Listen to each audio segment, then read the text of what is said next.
ఈడో పెద్ద యాదవ. ఈ మ్యాటర్ నాకు మాత్రం తెలుసు. ఈడు గురించి చెప్పి చెప్పి నాలుగంత ఎండిపోయింది. ఎందుకంటే అందరిలో అబద్ధాలు ఆడినది నా సమస్య. గడు అసలు ఇలాంటి గొడవలు పెట్టింది హిందూ నాయకులు తప్ప మిగతా నాయకులు చేయరు. అసలు వాళ్ళకి థాట్ రాదు. వాళ్ళకి మీరే ఎంకరేజ్ చేసి మీకే గొడవ కావాలి, ఎందుకంటే మనకు ఓట్లు చేల్చాలి. ఇది చేస్తున్నది హిందూ నాయకులు. చూసి మోసపోకండో హిందూ నాయకులు ప్రేరణ లేకుండా, ప్రోద్బలం లేకుండా ఇవి జరగవు. ఎదవండో పడవండో వలలో పడకండో. సెక్యులరిజం అనే పేరుని నిజంగా ఇబ్బంది పెట్టి చేసింది హిందువులే చేశారు, మిగతా వాళ్ళు చేయలేదు. భారతీయ జనతా పార్టీకి సంబంధించి కానీ నేను ఒక మాట అన్నాను.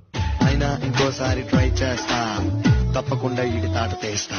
మనెవరో మాట్లాడుతూ భారతీయ జనతా పార్టీ గురించి ఏదో మాట్లాడుతుంటే వాళ్ళకి ఎక్కడ హిందుత్వం ఉంది? వాళ్ళకి భారతీయ జనతా పార్టీ వాళ్ళకి రెగ్యులర్ పొలిటిక్స్, వాళ్ళందరూ రెగ్యులర్ పొలిటికల్ చేసే వ్యక్తులు, అవకాశవాద రాజకీయాలు మనకి భారతీయ Janata party.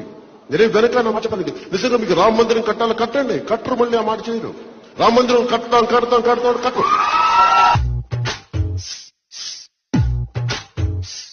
They are regular political leaders, అవకాశవాదపు opportunistic politicians Bharatiya Janata party.